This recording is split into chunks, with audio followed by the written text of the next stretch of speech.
IDPs. Welcome to the IDP show. I'm your host, Evan Ronda, joined by my best friend, Jake Colhagen, the late round DB himself. Jake, first things first, it's week 4. I think we can officially start to title our first Tank Bowl is happening this week. And I can't tell you how exciting I am to see where the Caleb Williams sweepstakes go. But more importantly, it's Steelers versus Texans week. Let's and that go. means we get to come up with some kind of wager at some point in this episode to determine what we're going to have to do for the other person or to the other person in the event that our team beats the other person's team. Are you nervous at all? About the Texans? I don't know, man. I just watched the JT O'Sullivan quarterback school on Stroud, and he's got me even more fired up after watching them take it to the Jaguars. So I don't know. I don't think I'm as nervous as I would have been week 1. Dude, imagine drafting a first-round quarterback for your team that needs a quarterback, and that dude like actually being kind of decent, you know? I wish the 2021 draft class felt that way, right? Yeah, exactly, dude. I'm going to get canceled for this. Are you ready? I still would have taken Malik Willis over Kenny Pickett to this day. Because if he didn't hit, then like, fine, let's just go like start Mitch Trubisky or something until we find another dude. I still don't think Kenny Pickett's him, but that's all right. This is a defensive podcast. And listeners, we are so grateful that you decided to join us today. We're going to jump right into our first game with the Detroit Lions at the Green Bay Packers. I'm going to be taking the away teams. Jake will be taking the home teams, just like we did last week, and just picking out like 2 players on each team-ish to call out as a start or a sit. And my sit this week is unfortunately Jack Campbell, their linebacker. He's 3rd on the team in linebacker snaps, and that just absolutely sucks because I know you've been really excited for him. I've been really excited for him. Eric Harms has been really excited for him. And the dude is not getting enough snaps yet. I'm sure that at some point in the season, he's going to take over that full-time workload over Alex Anzalone, but it's not yet. He's not even taking more snaps than Derek Barnes? I almost said Brian Barnes. Derek Barnes. And he's just not getting enough snaps to be productive. So in the meantime, until he gets that full-time workload, I would recommend you just look elsewhere at linebacker. But somebody that you can consider starting is their other rookie, nickel cornerback Brian Branch, who is absolutely killing it. This is an elite usage and matchup for cornerbacks this week against the Packers. And he has 16% tackle efficiency through 3 weeks. That is absurd for a cornerback. 95% of his snaps are in the sweet spot. Not necessarily absurd for a nickel cornerback, but like about as good as it gets for a corner. So yes, he's a rookie, but he's already producing this well. And if you had to think about, Jake, like dynasty cornerback rankings, is Brian Branch already up in that like top tier of guys? What do you think? He's definitely getting there, right? He's someone I loved coming in, and what he's been able to do with it as a rookie in that defense. I don't see how you couldn't make that argument or be fully in on that. So yeah, for me, I'm with you. I liked him coming into this season. Yeah, man. How about the Packers side of the ball? What are we thinking about on defense over there? Well, we're looking at linebacker to start with. Devondre Campbell looks like he's already been ruled out here as of Wednesday. So Isaiah McDuffie, probably someone you might be looking to start in the lineup. Probably a little deeper, right? That LB4 range. But 37 snaps last week coming in to fill in from the injury for Campbell. Put up 6 tackles. So that's what you're probably looking for out of someone in terms of starting him in that LB4 range anyways. So on the defensive front, though, I'm looking at Preston Smith. Not looking so great here for the start.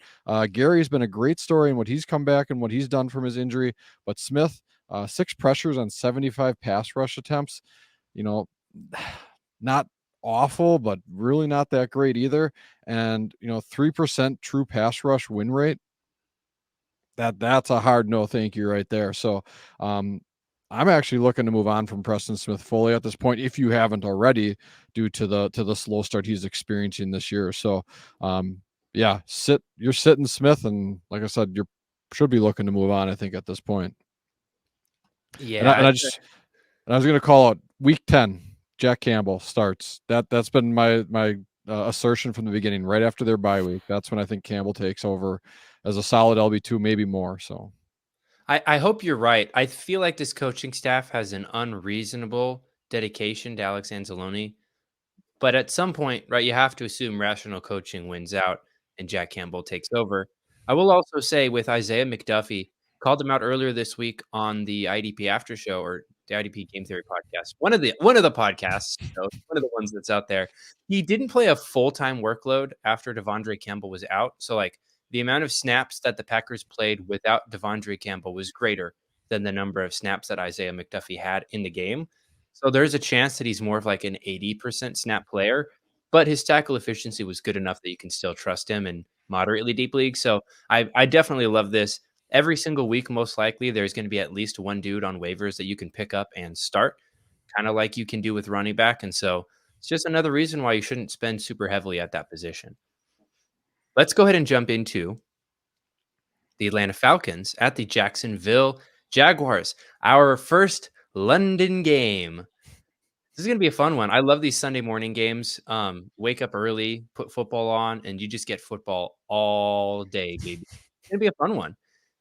For the Falcons side of the ball, Nate Landman, he's back. He was really only gone for like half a week, but he's back again because unfortunately our guy Troy Anderson was just placed on IR. There is a chance he's out for the season. I haven't seen an update yet. One might be out at the time of you listening to this. So feel free to check on how long he's going to be out. But at the very least, Nate Landman looks poised to be a full-time player for the Falcons for at least 4 weeks. And when he played back in week 2, when he played a full-time workload, he had an 8% tackle efficiency in a full-time workload. So not a great tackle efficiency. However, that tackle efficiency will regress positively. So don't look at his week 2 stat line and just think, ugh, that's what I'm going to get from him. That's not too exciting. He will do better than that. I would bet on that. So he's definitely somebody that you should be picking off waivers. I mean, waivers already ran, but if he's available, he's definitely the top priority as far as IDPs go. I'll also call out Grady Jarrett. He had a bad matchup last week. I told you to bench him last week, but he's got a much better matchup this week. He's got 4 pressures, but no sacks, or at least that's what he did last week. He got 3 quarterback hits, which is great. He just needed a better matchup. The Jags are 7th in points allowed to defensive tackles. This is that matchup. So if you want to fire him up, I give you the green flag to go ahead and do it. all right. Well, on the Jag side, another injury, unfortunately, in the linebacker room. Devin Lloyd, thumb injury. So he's already ruled out. The teams have started traveling. He was not going with the team to London. With that said, looking like, could be a 2-week injury, maybe a little bit more, but 2 weeks is kind of probably the number we're looking at here. And we saw who that was last year that steps up, and that's Chad Muma. I had a bit of a rough go of it when he came in for the injury last week, but hopefully this is something where he can kind of get back to the form he had in his rookie season late there, where he stepped in for Devin Lloyd. So he's definitely a start for me. I'm on the Muma train. He was someone I enjoyed a lot coming out of college last year, out of Wyoming, I believe. I really think this opportunity will be a chance for him to shine, and he's gonna take it and run with it. On the back end of that defense, Rayshon Jenkins, right? So just steady Eddie for us here, and he's someone that I think you should be happy to start in your lineup. And if you're looking 3 deep, he's easily plug and play as your DB3, and probably even that kind of DB2. He's got almost a 58% sweet spot alignment, almost 40% box snaps, 6 tackles, 7 tackles, 7 tackles. I know he had some huge weeks last season that probably make him stand out in some people's mind, but for me, it's the consistency that he shows us. He's got the utilization to maintain it, and I don't see them going away from this. This is what they've done with this defense and Rayshon Jenkins for the last couple seasons. So just more of that, and just like I said, keep plugging them in the DB2, DB3 spot. And then the real important question of this matchup: are you watching this on Disney Plus in Andy's Playroom when they toyify all these players real time and try to make more money off of football in Disney Plus now? I might tune in, for like a play or two. I'll probably be kind of busy that morning, but I mean, you can't miss it just for a little bit. As a single young male, I feel like I am the worst possible demographic for this kind of a stream. But you have some young daughters. I would be Yes. more so curious what their response would be to that kind of stream if that would be something they have some interest in. I've already tried to sell it to them, and they were like, "Is it going to be in Andy's playroom?" And I was like, "I think so." And they're like, "Yeah, let's watch it." I was like, "Yes, more There we football in my go. house." There we go. That's going to be a blast. I will say I'm trying to come up with some sort of like offensive player analogy to how people feel about Chad Muma, like a player that people were really high on when he was drafted, and he just got drafted to the worst situation, and everybody thought, oh, eventually he's just going to beat out the guy that's ahead of him, and then just like never did, because that's just what happens. So I don't know. Maybe we touch back on this later because I've just been kind of like trying to figure it out. But Chad Muma's supporters are few and vocal. There are dozens of us, I think, is how the quote goes. And I understand where they're coming from. They really want him to be a thing. And if he ever was going to be a thing, this would be the week that he would be. But no, he's not beating out Devin Lloyd for snaps. Devin Lloyd was on the sideline because he was injured, not because he was benched. So I guess we can call that kind of a revision to kind of some earlier sentiments about the situation. Just because now that we have more information, we know why he was on the sideline. It's just an injury thing. Chad Muma is the backup there. It's not what happened last year. You don't need to panic on Devin Lloyd. So just, felt like it was worth giving some clarity to that situation.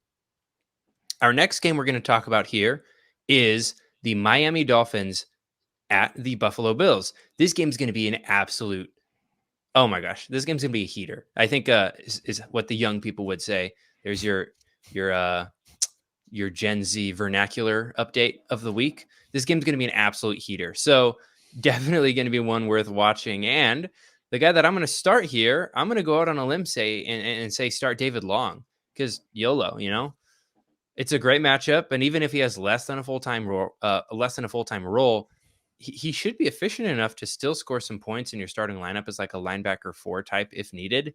His snaps have been climbing since that week 1 confusion situation, but I'm still not entirely sure if his snap rate is as a result of Andrew Van Ginkel playing more on the edge to fill in for Jalen Phillips, because we haven't really seen a healthy Jalen Phillips in a full game since week 1. So like there is still some risk if we see a healthy Jalen Phillips play a full game. Maybe AVG moves back to off-ball linebacker, which pushes David Long down. I'm not sure because he's been playing well. So I think, maybe he's kind of earned some staying power.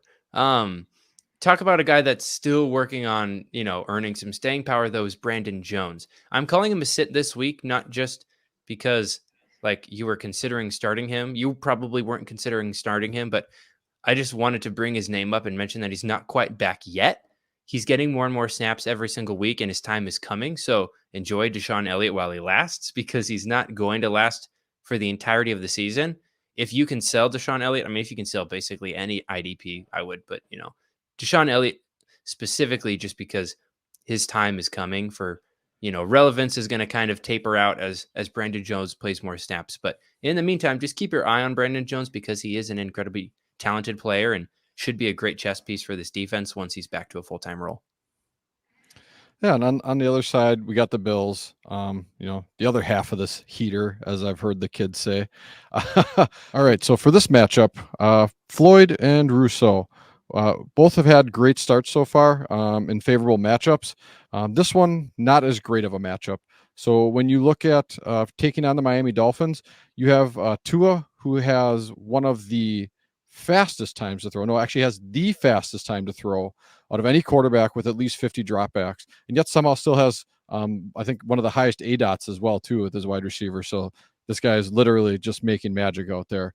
But, between those two things, I just don't see how Floyd and Rousseau are going to be able to have as strong of a matchup here, with Tua getting the ball out as quickly as he does. And obviously they have a renewed focus with their running game too. So I'm a little nervous for them. So maybe not full sit, but slight fade for Floyd and Rousseau here in the matchup against the Dolphins.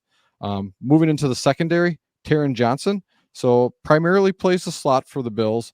The nice thing is what we've seen from him each week is an increase in usage. So it went from 69%, 80, all the way up to 89% this last week. Playing that slot role, we like to see that tackle floor. He's looked good, even with limited targets in coverage. So playing well in run defenses, like we said, that's what kind of help brings that floor up from those slot corners. Now you get the Miami Dolphins, who have their very prevalent and love their outside zone running scheme. This should be something where playing on the edge like that should be a huge advantage for Taron Johnson. And he's a definite sit for me, especially in cornerback required leagues. And I like him even in that mid-tier kind of defensive back DB3 range as well. Yeah, man. Great. A great start this week. I agree with you too. It's tough, right? Because you have good edge rushers, but if they don't get to the quarterback because he threw the ball before you got to him, then you don't get a sack. And that's exactly what's happening here in this game. He's just getting the ball out so quickly. So let's go ahead and move on to the Tank Bowl, Denver Broncos at the Chicago Bears. I don't know if the Denver Broncos even have their own first-round pick this upcoming season. Maybe you can remind me if that's the case, but I don't think so. That's a really tough situation to be in. So I'm sure Saints fans are elated to hear about this. I haven't seen a whole lot of talk about like Saints fans actually being in contention for like Caleb Williams, simply because the Denver Broncos are so bad. Anyways, that's another conversation for another time. Here is an interesting start that I'm not super convicted about, but I'm still going to bring it up and let you guys make your own decision, because Drew Sanders started to get some work in week 3. The reason for that is because the guy starting above him, Josie Jewell, suffered a groin injury. Now, Sanders didn't play very well. He had a tackle efficiency of only 2% and a PFF grade of 27.4. And he was not used as a pass rusher for a single snap, which is strange because I know there was a lot of talk about his athleticism as a pass rusher. So that seems a little counterintuitive. And there is really just not that much sack upside as a result of that. However, sometimes all you need are snaps.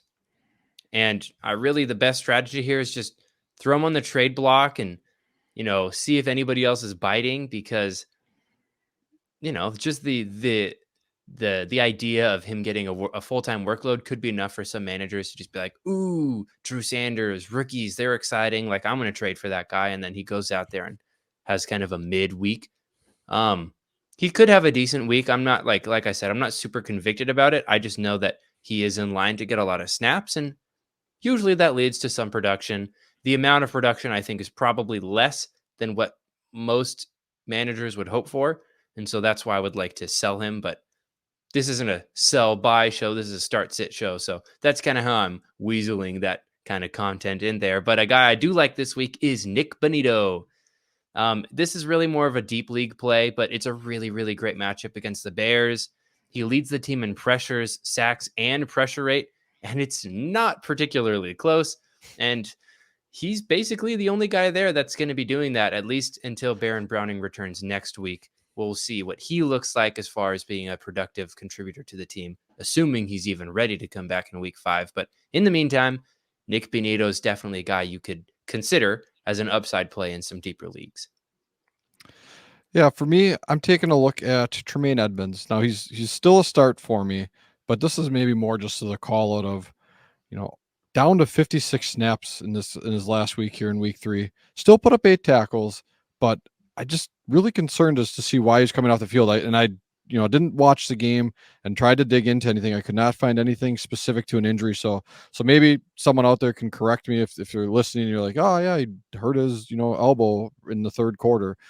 Okay, cool. Maybe that's all it was then, but I haven't been able to find anything in my research or digging into it. So just a little kind of nugget to hold on to, right? I mean, I know they paid him the big contract, but if they're already making some shifts because this team is off to a horrendous start, as Evan so aptly kind of alluded to with the Tank Bowl narrative here. So one other player, Yannick Ngakoue, maybe you still have him on your team, or maybe he's on waivers because that's really all there's out there. Sometimes you're kind of picking from the trash heap.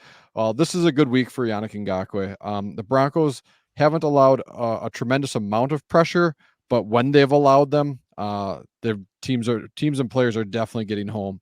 And Yannick is probably the only player on this Bears front that's looking to create some pressure this week, or has maybe necessarily the ability to for us. And so if you gotta get in there, I'm okay starting him in a little bit kind of deeper league in that DL3 range. And I do want to Absolutely. say the Broncos do have their first round pick in 2024. They don't have their second. That was what was part of the package for, I think, Sean Payton.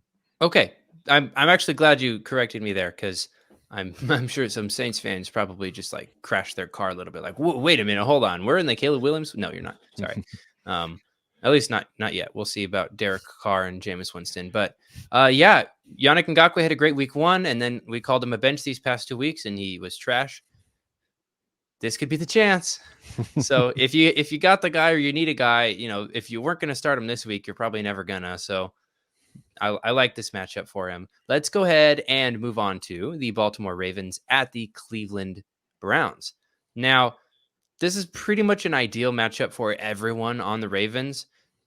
The Browns just in general lead the league in points generated for IDPs as a whole. So start everybody, but more specifically, start Kyle Hamilton. Obviously, you're starting Kyle Hamilton. This is more of just a flex about our show last week, where we said trust the process. We know he's been bad, but you just have to keep starting him. And if you listened, congrats, you got the number 1 highest IDP score of the week. If you didn't, you're probably punching yourself in the face right now. So hashtag trust the process. Start Kyle Hamilton. He's good. He's got great usage. This is a great matchup.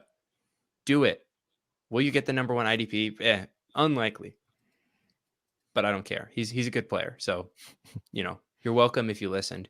Another guy with starts, Jadeveon Clowney. He's actually been surprisingly good this year. I feel like we kind of have like prospect fatigue is a term used mostly for like rookie scouting, but I feel like we sort of are fatigued of Jadeveon Clowney just because he's a guy that's been around for a while and isn't the most exciting, but he's actually been playing quite well for the Ravens this year. And this is a great matchup. Like I mentioned, he actually leads the team in pressures and win rate, and it's not particularly close, just like Nick Bonito in the Broncos. So this is a decent matchup for him. You could start him as like a DL3, DL4. I would prefer to start him as a deeper option, but if you need a guy, he could definitely be a guy for you in a spot. Well, speaking of someone who is the guy, Grant Delpit. Now, this last week, maybe, if you're one of those box score hunters, or you're just looking at, what he put up in your platform for you, just know that the context, right? They only had 47 snaps on that defense. They were very, very limited in their opportunity. On average, teams are running somewhere in the neighborhood of, 59 to 68 plays, give or take, game script and successes of the teams overall, right? So to be all the way down at 47 opportunities as a team in terms of defensive snaps played, you're going to get some outliers, some poor outlier in terms of IDP performance. So just don't let yourself get fooled by that. Keep firing up Grant Delpit. So I think we knew that by name and by his performance already, but just like to call that out for him. Zadarius Smith continues to generate pressures and wins, but remains empty in the sack department. With that said, I really like this matchup against the Ravens. I really love to target quarterbacks with long time to throw. Lamar Jackson is definitely one of those. Zadarius, being able to generate the pressures and have strong win percentage numbers in those pass rush sets, that's exactly what we're looking for. And I really believe he's going to find his way into the sack column this week, especially when you look at just on average, right? And what we would expect based on generated pressures from converting into sacks. We'd expect to see Zadarius at least a sack and a half already. And so the fact that he's got none in this favorable matchup, in my opinion, I'm comfortable starting Zadarius Smith this week. And lastly, I probably sound like a broken record, probably sound like I got some sort of bias against them, but I'm really out on this linebacker room in Cleveland. They continue to have, rotation. They continue to have limited utilization. And you know what? It's working on the NFL field. So don't expect this to change anytime soon. Maybe hopefully they'll be an away team soon, and you can stop hearing me talk about the Cleveland linebacker room, and Evan can handle that next week. So. And I absolutely will, because this Cleveland defense is like, they have a very, very strong case to be made as the best defense in the league right now. They are absolutely crushing it. And Like you said, if it ain't broke, don't fix it. The way they're using their linebackers is working for them. They're grading really, really well as well. And it's going to continue to be annoying for fantasy managers. So I had to drop Jeremiah Wusu-Koramoah. It was painful, but sometimes you just got to do it. So, let go of your priors, I think, is one of the best things you can do as a manager to set yourself up for success. And this is a great example of a situation where you can do that. Let's go ahead and move on to the Cincinnati Bengals at the Tennessee Titans. Now, it's not a great matchup for defensive tackles or safeties, but it is ideal for edge rushers. And against the Titans, I'm sure you're not surprised why. And so I'm doing the 1-2 punch, bang bang. I'm going to tell you to start Trey Hendrickson and Sam Hubbard because they're the two starting edge rushers, and this is about as simple as a call as it gets. So my reasoning here for Trey Hendrickson, I just want to sing his praises. I did a little bit last week, but he continues to be amazing. He leads all edge rushers in the entire league with at least 40 pass rush snaps in true pass set win rate. The entire league. That's higher than Myles Garrett. That's higher than TJ Watt. That's higher than Nick Bosa. I'm not saying he's better than those guys per se. I'm just saying he is winning in true passing situations at a higher rate than even those guys are. So sure, bump him down a little bit from there because obviously he's not at their level. And still, that's higher than probably what most people think of Trey Hendrickson. He is having himself a very, very solid season in the predictive stats category. And no better matchup than this one to take advantage of that. So I would be totally shocked if he doesn't have 2 sacks or something outrageous in this game. So definitely be putting him in your starting lineups. Find a way to get him in there. And I will also mention Sam Hubbard. He doesn't have as much sack upside, but everyone is having a great game versus the Titans offense. So if you've got Hubbard, this is the week to start him too. And like I said, if you're not going to start him this week, when will you start him? Because this is about as good a matchup as it gets for a guy like him. All right. Well, on the other side for the Titans, I think we saw a little bit of what to expect from this Bengals offense here in the coming weeks as Joe Burrow is recovering from a calf injury. And that's probably some of the lowest ADOTs you're going to see for some of these wide receivers and getting the ball out of his hands very quickly. And that is going to bode quite well for Roger McCreary, in my opinion. He's already been targeted 19 times through the first 3 games, 4, 6, and 9. But he's managed to pile up 15 tackles alongside those targets. In a game that, like I said, we're going to probably see a lot of quick, short throws. I think volume is going to be the king in this matchup, and McCreary is a solid start in cornerback leagues as well as a mid start in terms of those DB leagues right on sleeper. So in that DB 3-4 range, I think this is just going to be something where we're just watching him pile up the tackles as the Bengals try to move the ball through the short game through the air. On the other side, or on the front part of that defense, Danico Autry, it's on a 3-game sack streak. And you know what? Even with the passing attack potentially switching up, I still think that Danico Autry is someone who he finds a way to keep that sack streak rolling, right? And he picks up his 4th straight game with a sack. And I think this has a lot to do with, how he's played so far this year. He's been able to win pretty consistently, and Bengals still took some shots downfield in that game. And I think it's going to be a limited opportunity, but I like what we've seen from Autry so far. And the tackles have not been stellar yet either for the Bengals. I think he finds a way to get home and give us one more sack to keep the streak alive. I love it. Yeah, Danico Autry, man, dude just keeps on chugging along. You love to see it. Our next matchup is the Los Angeles Rams at the Indianapolis Colts. This is the first game where I have seen the line just be 0. Now I use PFF Green Line for grabbing these lines right before we go live, so I get the most recent versions. And what they have written on their website is quite literally just neither team is favored. So closest matchup we've got so far, we're going to talk about the biggest discrepancy in the lines, I guess, later on in this episode, but we'll save that for later. I've got the Rams here, and the guy that I want to mention here is Byron Young, their rookie edge rusher. Now, he leads all of their edge rushers in pressures and snaps, and it's not even close. It's a pretty solid matchup, too, against the Colts here, regardless of who they have starting at quarterback. Also, shout out to Byron Young being a part of that underdog parlay that I put together. I needed him to get below 5.5 tackles, and he hit 5 tackles. Dude is scaring me. He's just so productive. So, thank you for helping me win $600 on a $20 bet. But I will quit while I am ahead. Another guy that I'm significantly less excited about, but I'm still telling you to start him. It's Christian Roseboom. It's really not that exciting. It's pretty meh. But the Colts play a few more snaps than average, and maybe Roseboom gets lucky and tackles, and just has a spike week. This is not a very convicted start. Am I inspiring you to throw him into your starting lineup? Probably not. It's really not an exciting play whatsoever.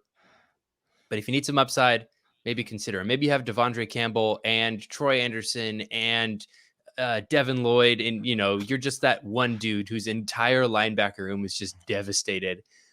Christian Roseboom has a sort of a low floor, but his ceiling is high enough that there's at least a justification to put him in your lineup this week. Evan Ronda's locked and loaded. Meh, start of the week. Oh, oh my God! You really sold me on the Rose. You really sold me on a Roseboom there. I can't wait to fire him up. For the Colts, a lot of this, I should say a lot of it, but a big thing for me is really paying attention to what is happening on the Los Angeles side first.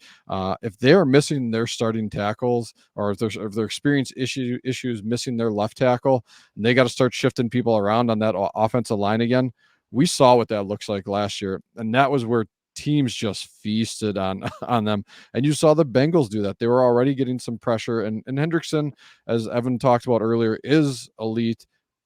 But oh my goodness, if you give some of these guys that kind of advantage, they're going to just feast for sure. And if that's the case, Kwity Paye, Samson Ebukam, I mean, obviously Buckner playing more in the interior, but Samson and Kwity, you got to be firing them up if they're having any sort of injuries on the outside for the Rams. And yeah, I mean, I'd be surprised if they don't pile up 3, 4, 5 team sacks at that rate with this defensive front.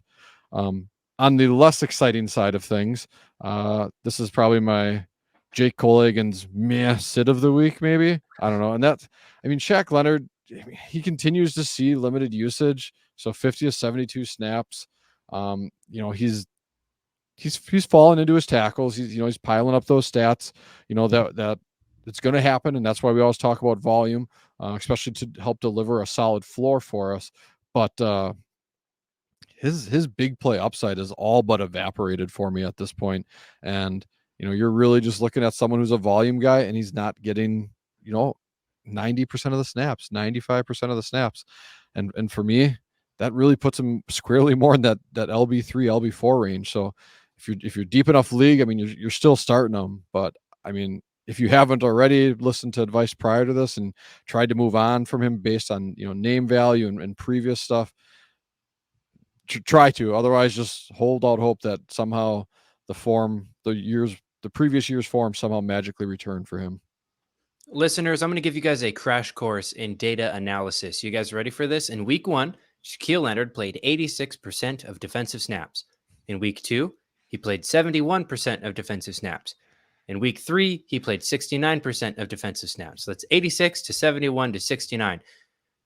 It doesn't take a degree in data analysis to know that number is going down every single week. So don't get too excited about Shaquille Leonard. I'll refer to what Josh was mentioning on the weekly recap episode. He just doesn't look great out there on the field. EJ Speed is definitely a guy you should be keeping your eye on. His usage will probably continue to trend up as the season progresses, almost to a point potentially where if Shaquille Leonard even manages to stay healthy, Speed could still be the better guy to have. So definitely monitor that situation. Let's go ahead and move on to the Tampa Bay Buccaneers at the New Orleans Saints. Now, this is a pretty solid matchup on the Buccaneers end for their defensive players. It's a pretty good, solid matchup for defensive linemen, but not so much for safeties and linebackers. So I'm going to mention some defensive linemen. Shocker. The guy I'm going to mention first is Joe Tryon-Shoyinka. Pretty simply here, he's got a really strong true pass set pressure rate, and the Saints are a good matchup for defensive linemen. sometimes that's all you need. That's really the formula for these projection episodes is I look at predictive metrics. I say, is this guy a good football player? Is he winning? If so, great. That's a boost in the positive direction. How does this defense generally do for generating fantasy points? Because sometimes, winning your matchup isn't everything. You still need to get tackles. You still need to get sacks. And what the quarterback or what the other team does matters for that. And if those two things line up, great. Expect an above average performance from a player. So this is less meh than Christian Roseboom, but it's still, great. Look at what Joe Tryon-Shinka has done. What's a regular expectation performance from him, and just boost it up by like 10%. Maybe, 60 percentile outcome week for Joe Tryon-Shinka. A guy that is very, very exciting, though, is Vita Vea. As strong as this Saints matchup is for edge rushers, it's even better for defensive tackles.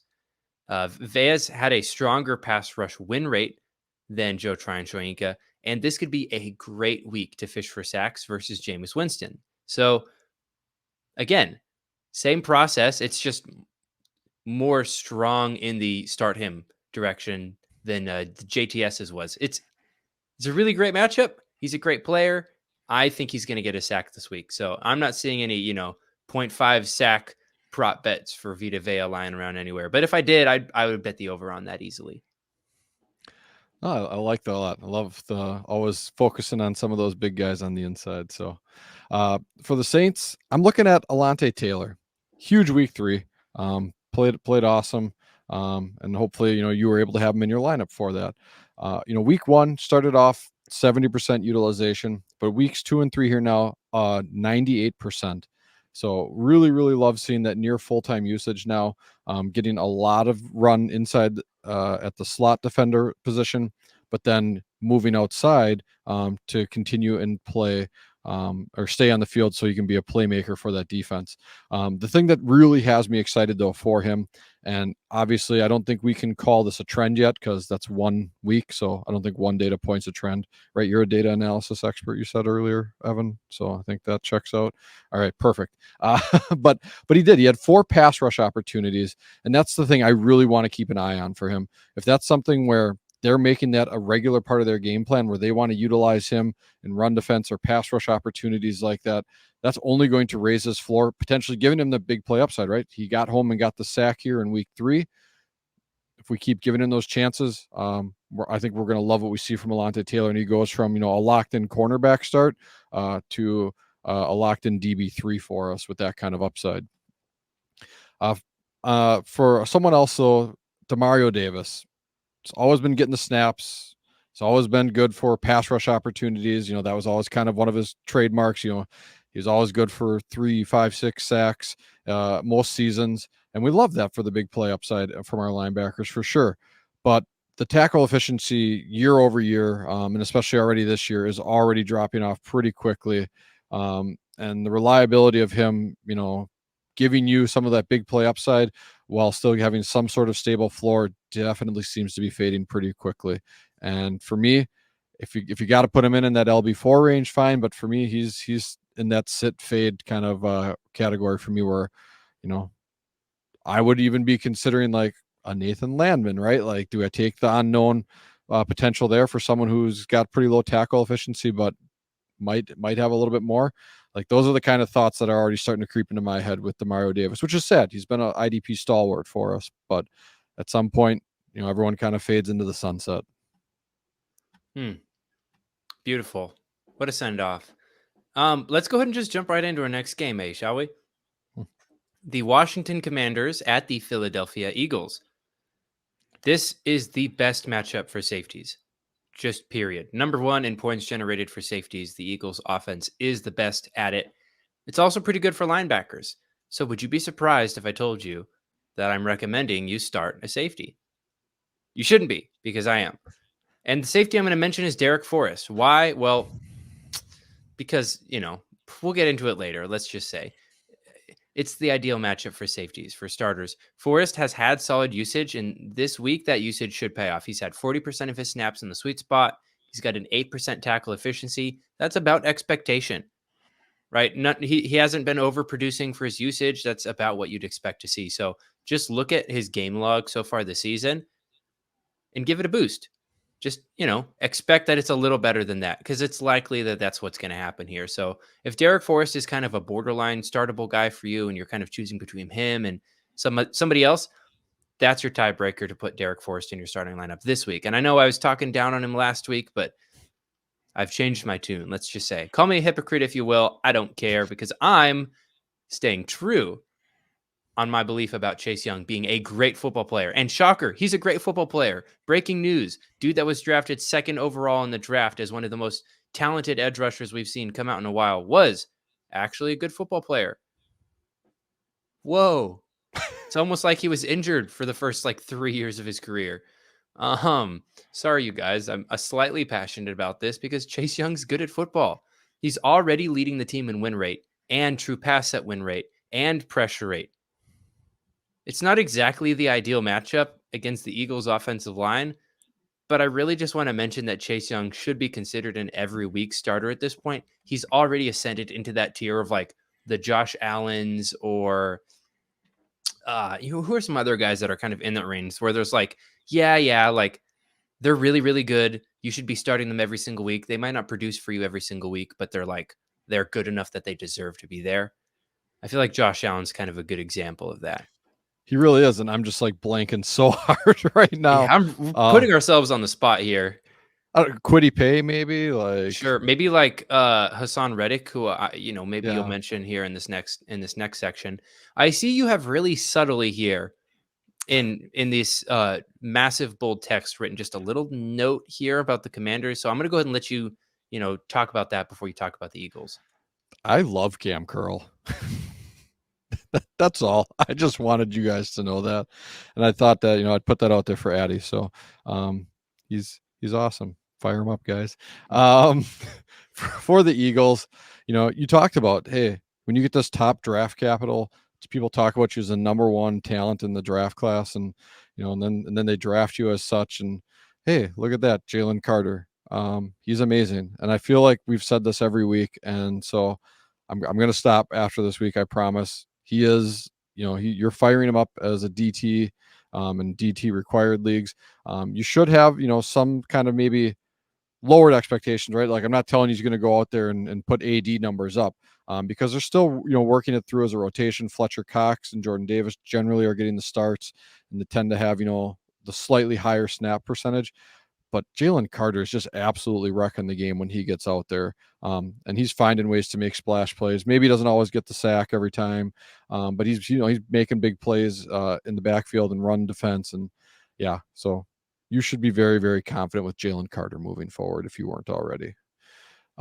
Zach Cunningham, someone who we used to be super confident in his early days in Houston, is probably back to that viable playing situation again here with the Eagles, if you haven't already gotten to that point. So again, maybe more in that LB3 range, but he loves to run downhill and he loves to run into people holding onto the ball, and he does that really well. Not a whole lot else that he does great, but you know what? They got enough other talent on that defense that it allows Zach Cunningham to just be Zach Cunningham and make him a viable starter again for us. So and lastly, I got to talk about safety I love. I know there's one that Evan loves, and Reed Blankenship. I know it's early for his full-time role and experience. He's got 7 games where he's designated as a starter and saw 50 plus snaps to really kind of qualify in that role too. And all he's done with that is in 5 of those 7 games earned a minimum of 5 total tackles in every single one of them, a minimum of 4 solos in all those as well. Heck, even in some of those non-starter games, he still tallied higher total tackle numbers too.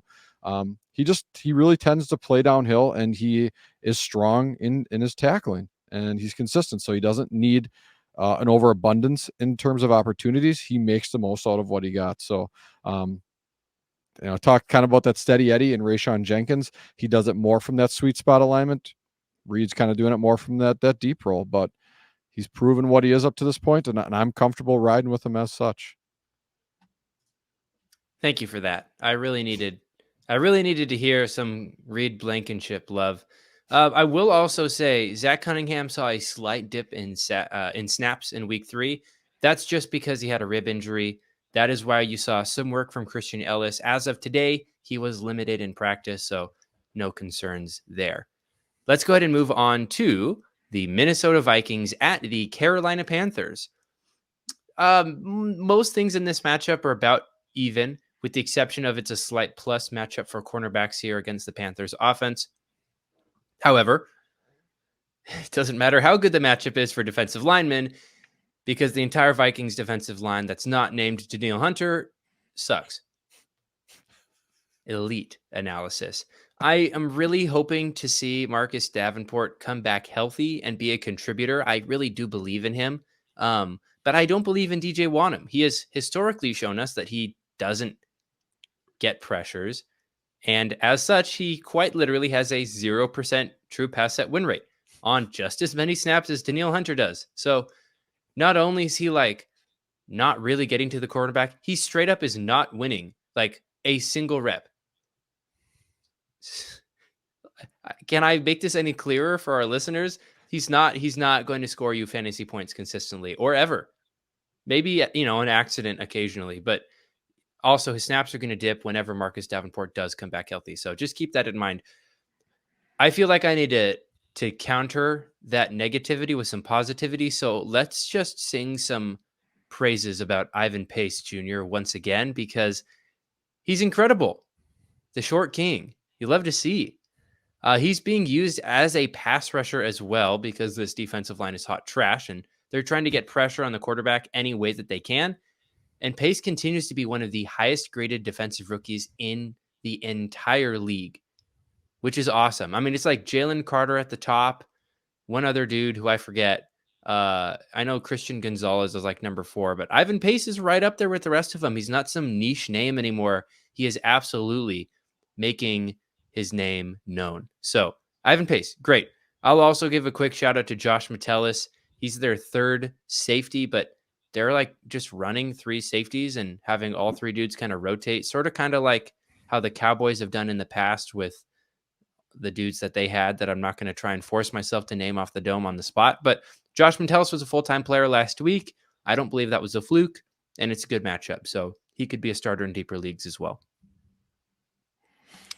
All right. Then for the Panthers, Xavier Woods, unfortunately out most likely this week. With that, Sam Franklin Jr. seems to be the next man up there for him.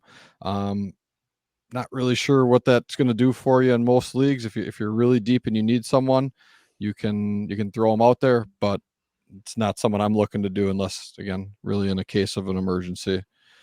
But then Deion Jones is looking like he's kind of a thing again, I guess.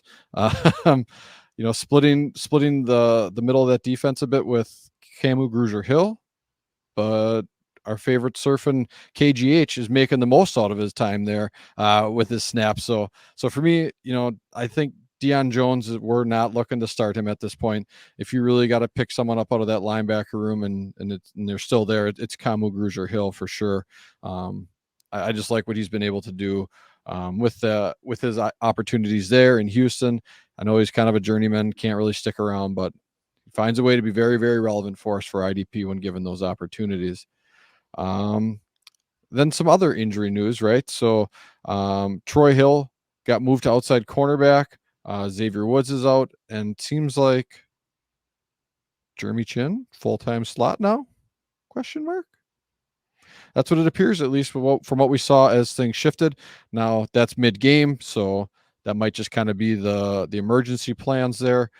Not certain that's 100% what we'll see this week, but I think it's safe to say that it's a very likely chance.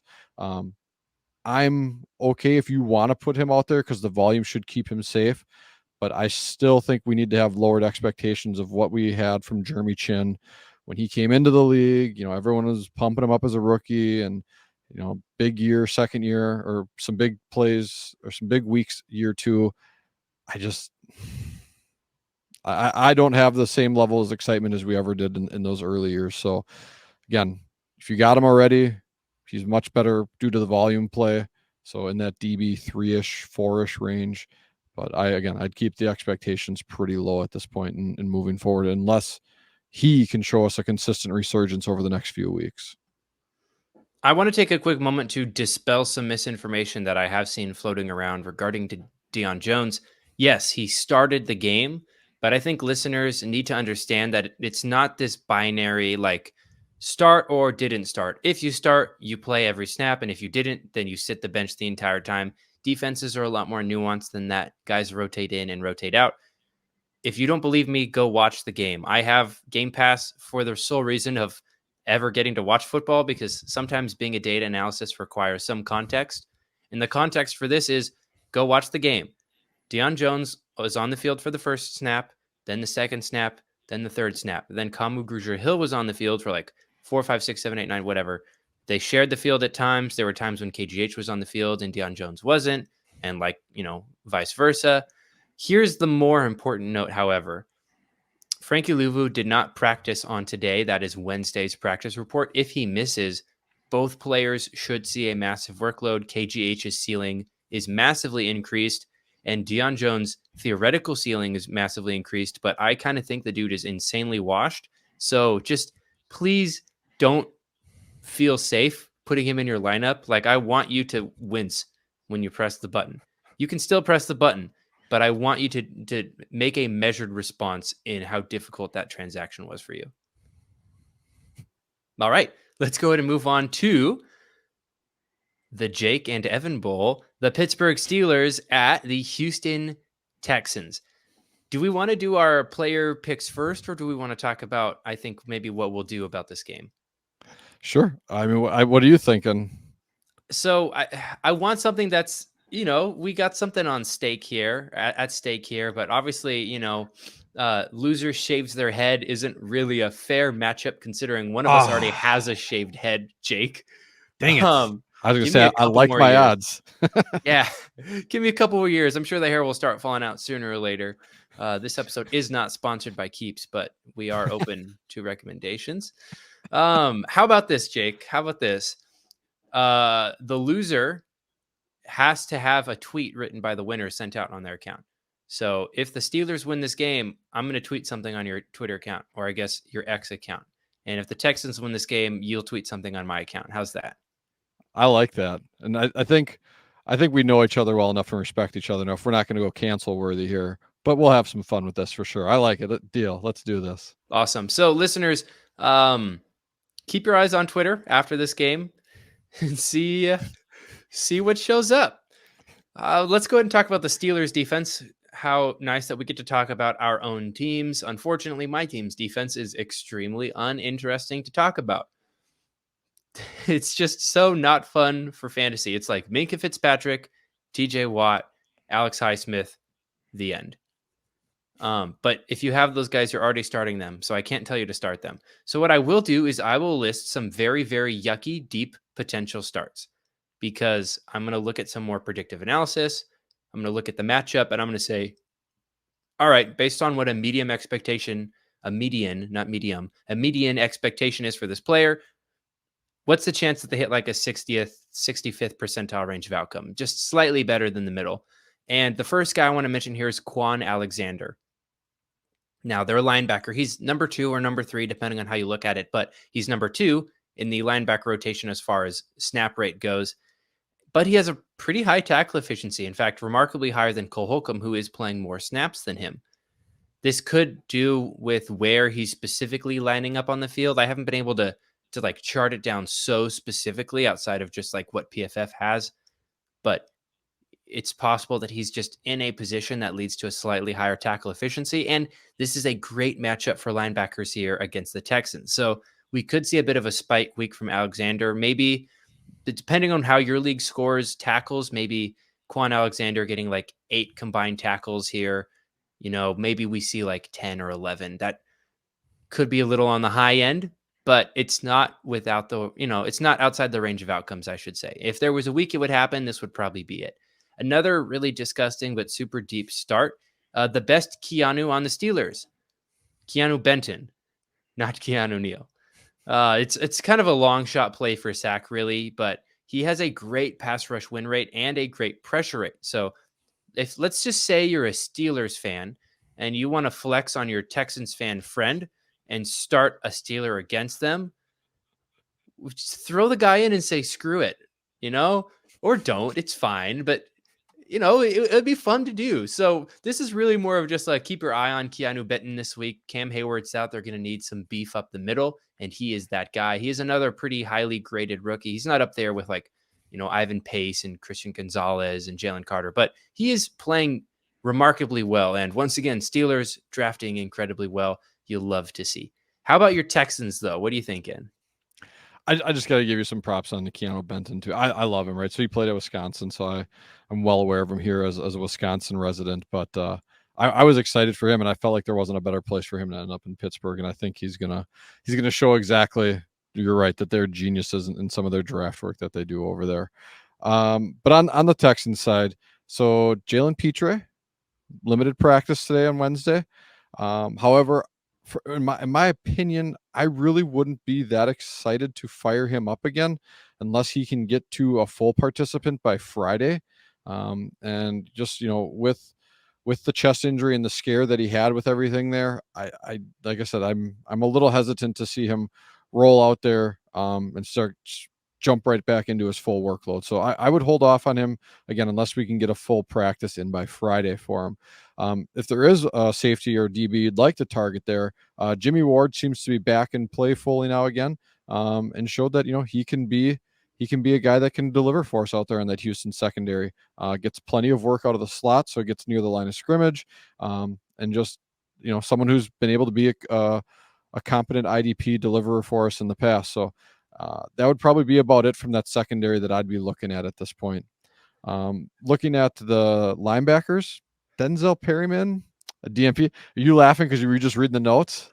Yeah, that was a good one. I was pretty proud of that. So with Perryman as a did not practice, 202 is a go. And I wrote it with all the extra O's and apostrophes for those who are trying to figure out what we're geeking out on. So with Perryman out, you got to love Henry. And for that, really, if we do see Perryman back, then it's just managing expectations, right? So no Perryman, LB2. We have a Perryman, LB3-4. Because at this point, I think that he's locked in as the LB2 on that team, and it's just a matter of whether or not he's leading that defense because Perryman's out, or he's the number 2 riding alongside of him. Dude, that was tomfoolery on the level of like Sion Takitaki being a tackle machine. Like, just this is elite content. This is why you guys listen. Yeah, I agree with this. I will also say Christian Harris continues to move down. I think he might be 4th on the depth chart now at this point behind Blake Cashman. So rest in peace, our Christian Harris dreams. Born 2022, died 2023. So really tough. I will also say I just got a notification. Christian Watson's going to make a season debut. I'm freaking stoked because my team needs him desperately. And people have been sending me garbage trade offers for him like multiple times a day, every single day. And I'm so over it. I'm so over it. I cannot wait for him to go out there and just like, I just need the vindication of telling everyone how stupid they are for sending me stupid trade offers. No, I don't want Michael Gallup for Christian Watson. Shut up. All right. Anyways, I'm okay. I don't need therapy. You need therapy. Next game, the Los Angeles Raiders the Las Vegas Raiders at the Los Angeles Chargers. I was close enough. It's a loss. Well, somebody's going to get a loss here. Well, dude, that shout out to their almost playoff game. What, last year or 2 years ago? Raiders Chargers. Oh, yeah. If they tied, they both would have made the playoffs, and the Steelers would have been kicked out. I was sweating that game hardcore. That was wild.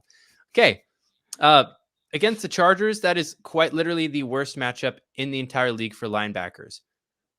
I'm not saying you have to bench Divine Diablo and Robert Spillane. I'm just saying if you need a tiebreaker, it's a bad matchup, so maybe you could start somebody else over them. If you need to roll with them, it's fine. If you're in a deep league, you probably need to start them. I get it. Don't worry about it. Just note that like maybe we see like a 40th percentile range of outcome.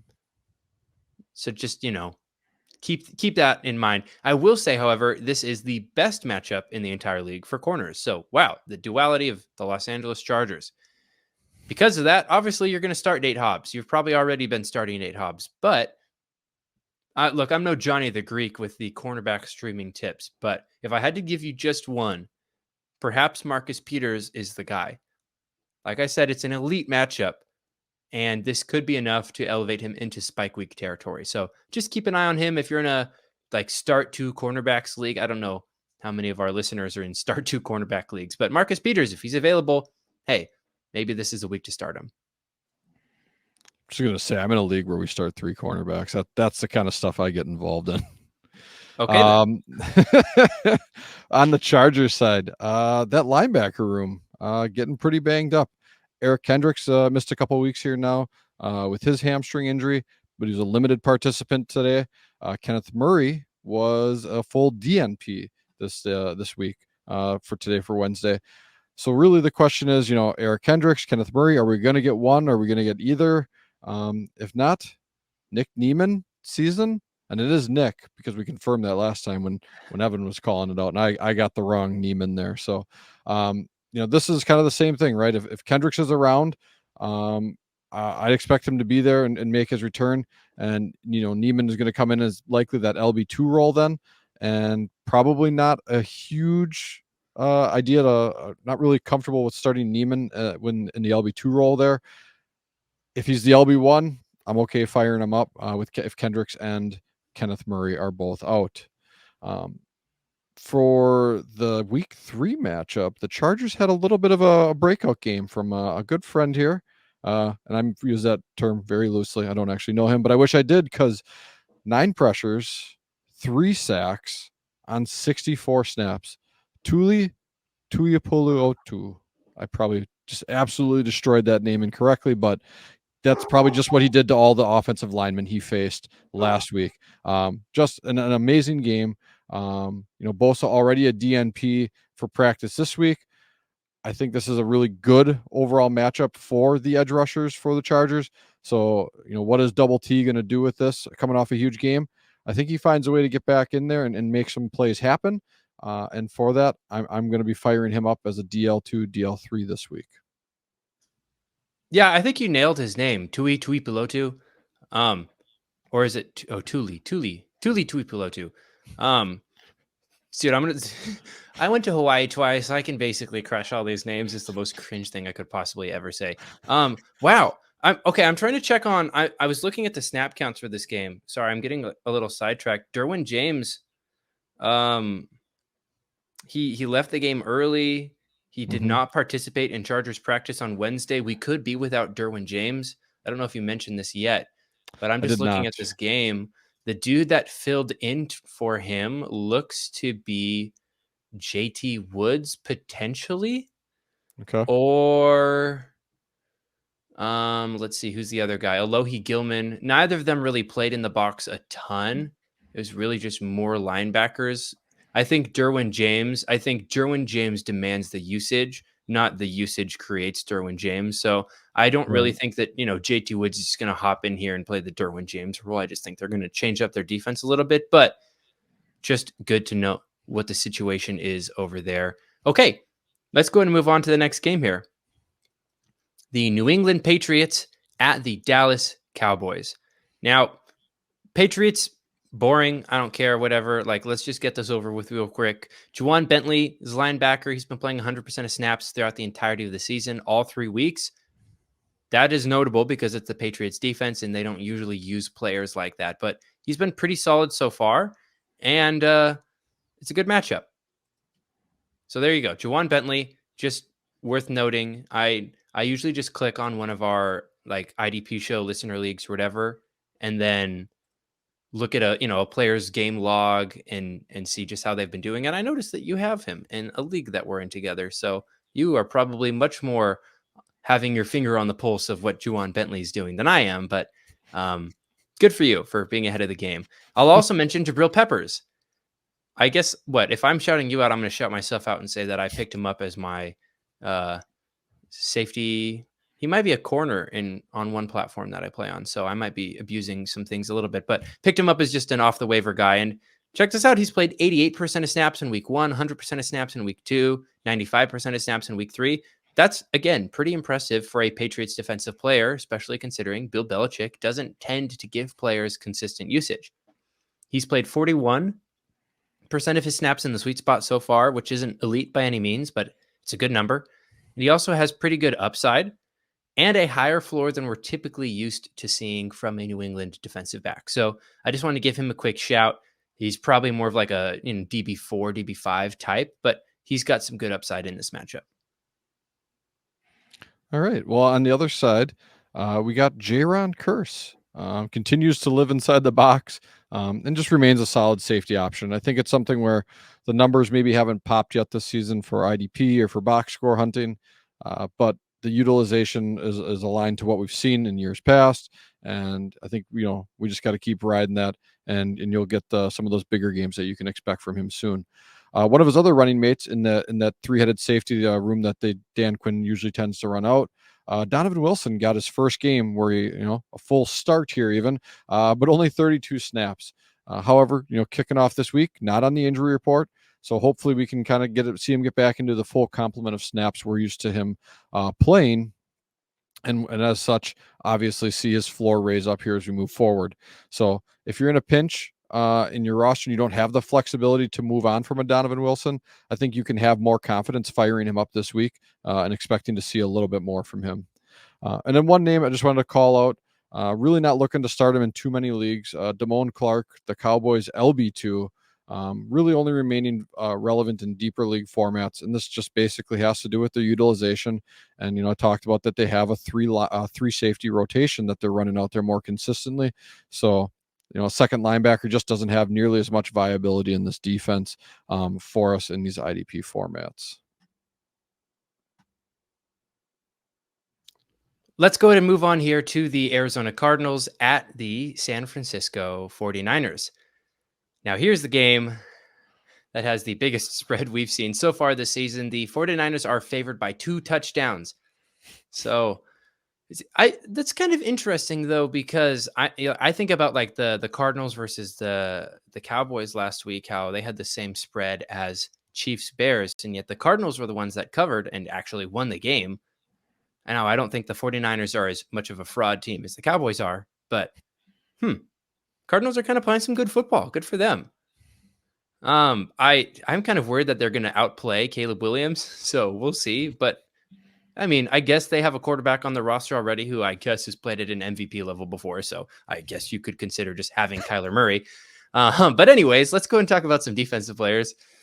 I will say this is against the 49ers, it's a pretty bad matchup for DBs, but it's a pretty decent matchup for defensive linemen. So I'm going to give you some deep, take it with a grain of salt plays. And the first guy I'm going to mention here is Victor Dimukeji. He's the edge rusher that's kind of just leading the team in all predictive metrics like snaps, win rate, pressures, etc. He's got a similar number as another guy in most of those different categories, but he's the only one that's consistently high in all of them. And this could be the week that we see him have some production. Am I asking you to start him over any like bona fide stud? Absolutely not. But in the same way that we saw Dennis the Barbarian Gardeck have a really solid game against the who was that against? Week 1. The Cardinals played a team. I think it was Sam Howell. I could be wrong. It's the Washington Commanders. Yep. Yeah. No, the Washington Commanders are no, San Francisco 49ers. But basically what I'm saying is there's always an opportunity for a spike week somewhere. And Victor could be the guy that benefits this week in a decent matchup. Somebody that I just don't believe will benefit is Zaven Collins, which is just so sad. Our mutual love of Zaven Collins and our Zaven Collins signed memorabilia are crying tears of sadness because he's not good at edge rusher. It's just he's not winning. He's not scoring points. He fell into a sack and got you a couple fantasy points, but you cannot start him. I know it's a decent matchup, but I would need to see like 2 or 3 consistent weeks of him having a high true pass set win rate and producing before I trust him in a starting lineup. So I don't expect to see that, but if I did, I would let you know. For the Niners, someone who was super exciting last year coming into the IDP scene, really blew up. Love the hair, loved the plays he made. Talanoa Hufanga really hasn't done much for us in terms of what we'd like to see in those more predictive areas like you've talked about, right? So he has 2 interceptions through the first 3 games, And I think that has helped prop up what he is or what he's showing us in terms of our IDP box scores or on our platforms when we're looking at him. But he has really been slid back into that deep role, really just kind of playing center field. Now I know Ed Reed made it super fun and famous and relevant. I'm just not seeing that from Hufanga this year. That wasn't what made him, a strong play last year. That wasn't where he made a lot of his hay. It was when he got close to the line. And so far this year, he's got about a 27% sweet spot utilization, whereas last season in totality, he played, close to almost double that, at 45%. The talent is there. And, it's hard to have probably the sunken cost fallacy in your head, right? Where I drafted this guy probably pretty high if I got him on my roster. But honestly, I'd be looking to sell him, or I'd be playing with pretty low expectations, potentially looking to find other things out there, right? And this is why it gets talked about plenty, but you can draft your DBs later. You can be someone who pursues late round defensive backs, late round DBs, people might say. That's my handle on Twitter. That's the joke. But yeah, so I'm really nervous for him this week, and I'd be looking to sell high and move on at this point. So a more stalwart name for that Niner defense that maybe we might not see this week. Dre Greenlaw already with a DNP for his ankle. So the name to be paying attention to is Oren Burks. Very likely a startable asset, and how they'll run that defense out there. And Burks seems to be the next man up. He was already playing out there in 3 linebacker sets, and we saw the same exact thing with Azeez Al-Shaair a few years back when I think it was Greenlaw as well who went down with an injury, and Jair stepped up and just took over that role. And the same thing could be said for Burks for this week here. I will say there's like 3 linebackers here off waivers, right? There's Nate Landman, who probably has the most long-term usage. There's Isaiah McDuffie for the Packers, and then there's Oren Burks here. If I just had to choose one of those 3 guys to start in week 3 or in week 4, this upcoming week, Oren Burks is that guy. 100%. I have a much higher expectation for what he can produce than either of those other 2. The 49ers defense, like I said earlier, they churn out productive linebackers. He's no different. He's going to have great usage, and he's a really talented player too. So really exciting to see what he's going to do out there on the field. That's all I got. Let's go ahead and move on to the Kansas City Chiefs at the New York Jets. Man, tough. Hey, you hear Taylor Swift is going to go to this game too? I did not hear that, but I've heard plenty about Taylor Swift, much more than I normally have lately. So Oh, no, really? Nobody's talking about Taylor Swift. She's some super underground artist, kind of independent label, kind of. We're going to talk football again. Chiefs. Here's the deal. You're going to start Drew Tranquill if Nick Bolton misses. It's a really simple if-then statement. Tranquill was productive in week 3. He would have played more snaps if they weren't playing against literally the worst team in football in the Bears. Sorry, Bears fans. I know you know it, so I'm just going to say the quiet part out loud, but they took him off the field because they didn't need him anymore because the game was so far out of reach. They're like, why play the snaps? We don't need him. So in a game that's a little bit closer, and I think the Jets, as bad as they are better than the Bears, they're going to keep him on the field for more snaps in the event that Nick Bolton does not play. I will have a hot take here, though. This is probably my hottest take of the episode. I'm going to tell you to sit L'Jarius Sneed. Yeah, the dude that was drafted as the cornerback 1 in ADP. Sit that guy. You didn't like his week 3 production? Well, it's probably going to be even worse in week 4 because the Jets are dead last in points generated for cornerbacks. And he's an outside corner. I know in his productive weeks in the previous parts of his career, he was doing the Trent McDuffie role where he was playing in the slot and out wide and mixing it around. He's strictly an outside cornerback right now. You think Zach Wilson's going to be completing passes on the boundary down the field against, L'Jarius Sneed? No, they're going to be running the ball a bunch. They're going to be playing very, very few offensive plays. And he's probably keeping the ball away from L'Jarius Sneed as best as they can. Now, maybe you're over here like, Well, yeah, but Zach Wilson's so bad. Like, what if he just throws an interception to L'Jarius Sneed? Yeah, sure. If you want to gamble on that, let me know how it goes for you. Okay, I'll stay posted. If you guess right, great. Props to you. But I don't really like to make a living off of gambling on a dude getting an interception against a team that, like, their number one goal is to not throw you an interception and do everything they can to avoid that. So pick your fights, but this isn't one I would take. So let's go ahead and move on to those very same Jets. All right. Well, on this side, really, who I want to talk about today is Marquishua Henderson Williams. And that's because she's the mother of the two guys I'm really excited about, and that's Quinnen and Quincy Williams. Okay. Segway champion. Quinnen Williams is the only defensive lineman in this matchup that I'm really looking to start. I don't have a lot of excitement for Jermaine Johnson. John Franklin Myers, another one I've enjoyed what he's done so far this year, but this just doesn't bode to be a great matchup for them, I think, in terms of actually converting any sort of pressure into sack. Mahomes just has elite level pocket presence, and Quinnen Williams will get the job done because he is one of the best defenders in the NFL. But behind him, brother Quincy Williams, playing close to 100% of the snaps. And he's doing it at the same level of efficiency we've seen from him in the past.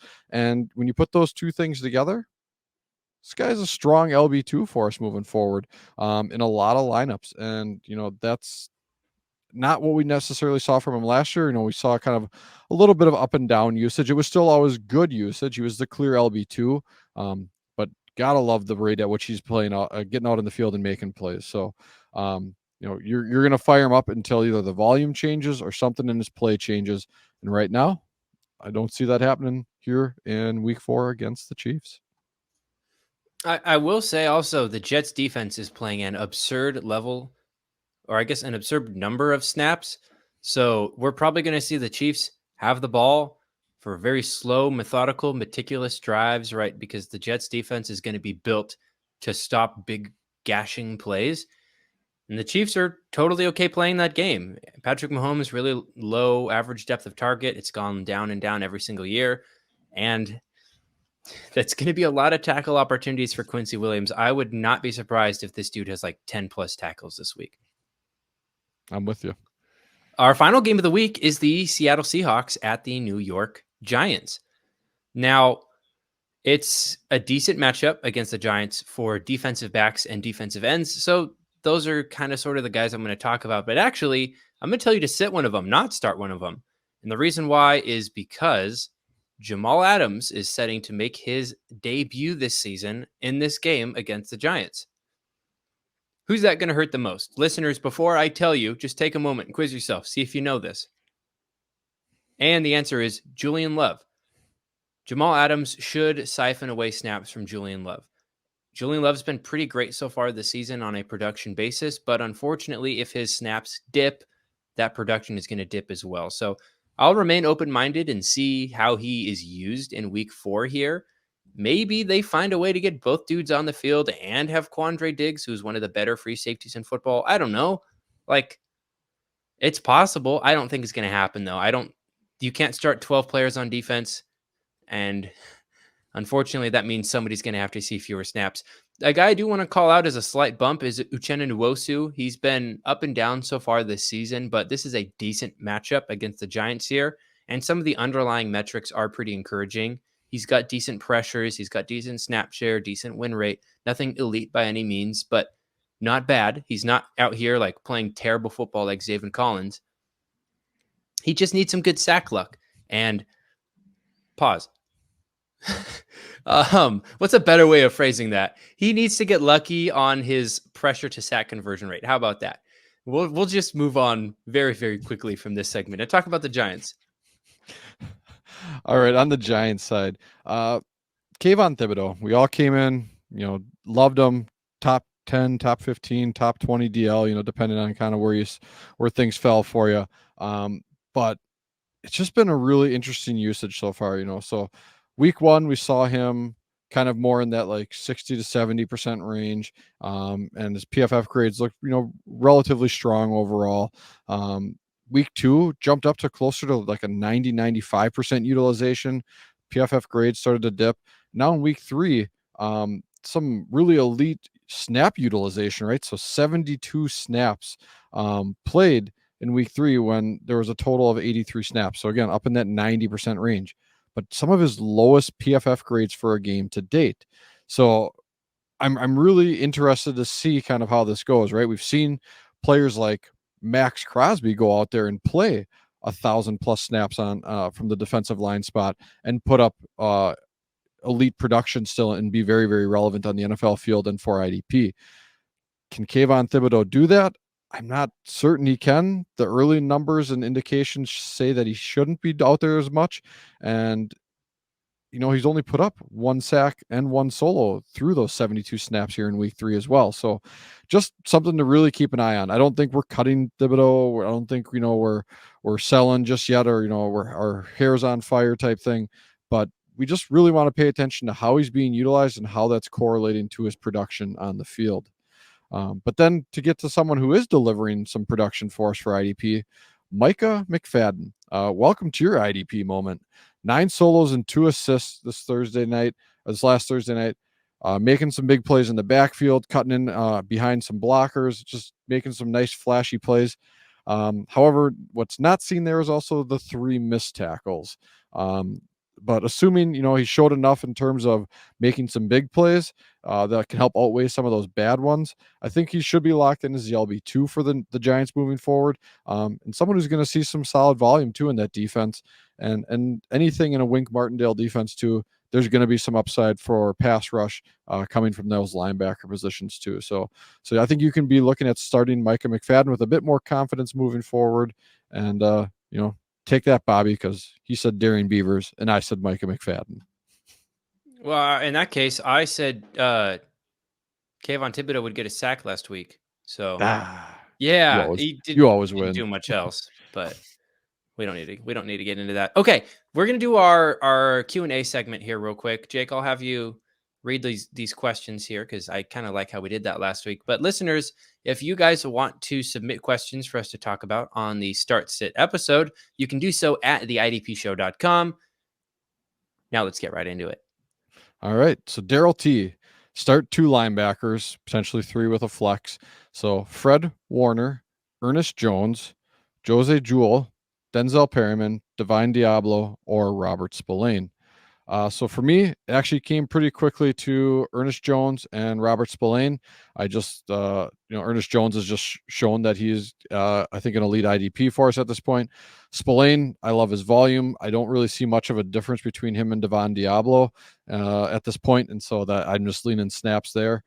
Perryman and Jewell just obviously have the injury concerns at this point. I don't think we see Jewell this week, and Perryman's potential miss as well. So then at that point, it kind of leaves Fred Warner as a potential in that 3rd flex spot for me as linebackers go. And then I would definitely take. Sorry to cut you off there. I definitely take Fred Warner and Ernest Jones. I would lock those 2 in. Like I said, not the best matchup for Spillane or Diablo, but if you need a 3rd guy, I would agree with you on Spillane there. All right. So then starting 2 DLs for Daryl, Chris Jones, Jeffrey Simmons, Will Anderson, George Karlaftis, or Carl Granderson. So for me, in the matchup that they got, Chris Jones is an easy start for me. Then it comes down to, do I like Jeffrey Simmons or Carl Granderson better just based on their matchup? I think I lean Jeffrey Simmons in this one, although Granderson's looked amazing so far this year too. So I think I could be talked into that, but I think we just saw what Aaron Donald can do against the interior of that Bengals defense and their quick passing attack that they're trying to move into right now while Burrow's injured. Simmons can very easily do the same. So I'm going to go Jones and Simmons there, but you could definitely talk me into Granderson. Yeah, I agree. Not much to add. And then defensive backs, Kevin Byard, Jesse Bates III, or Brian Branch. Jesse Bates III is locked in for me. He's shown that he's obviously going to be a playmaker on the back end of that Atlanta defense, and they've really got something going there. So I like him. For me, then I'm actually going to go with Brian Branch over Kevin Byard. This is something where I don't know that they're going to get downfield as much as we would like to see for Byard to have as strong of a floor. And Brian Branch, they clearly want to get him involved at the line of scrimmage in the way that they're utilizing him in that defense. So yeah, I'm Bates and Branch for me. Again, agree with you there. There's a reason why you're answering these is because you know what you're talking about. That's what I tell people at least. All right, Ricky, start 4 linebackers: Quay Walker, Kaiser White, Robert Spillane, Pete Werner, Terrell Bernard, Bobby Okereke. Again, looking at these, I read through them. I try to really gut call what comes off for me. Quay Walker, Kaiser White, and Pete Werner all pop off the page for me as the first 3. Then really it boils down to Terrell Bernard and Bobby Okereke. I think I just like Bernard's matchup against the Dolphins this week better, so I'm going to lean Bernard over Okereke at this point. The only thing I can add here is I think Bobby Okereke has a higher floor. I think Terrell Bernard has a higher ceiling simply because the Bills have played very, very few defensive snaps so far this season. However, in the last 3 matchup between the Bills and the Dolphins, they've combined for a crap ton of snaps. I don't remember the exact number, but it is a lot, like way more than the average number. So Terrell Bernard's probably the play. Yeah, I'm pretty sure it's actually crap ton. I think when I sorted by that number, that's what came up. So. Yeah. All right. Donald's question: are we worried about Bobby Wagner? So at this point to that question, I haven't actually watched a lot of their games, and so I can't look at that anecdotally and say, hey, he looks washed, he looks slow.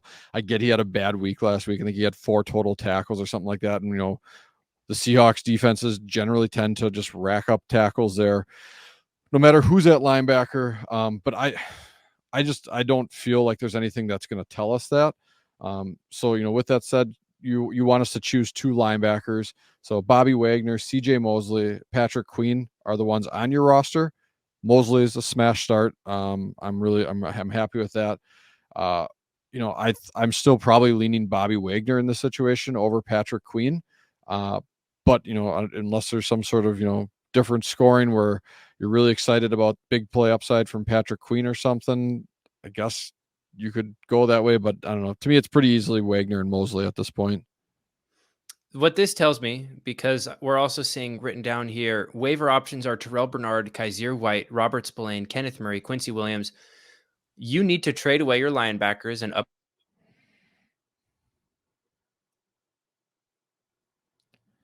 add those guys off of waivers instead, because I don't see there being a massive difference between those waiver options and those starting options.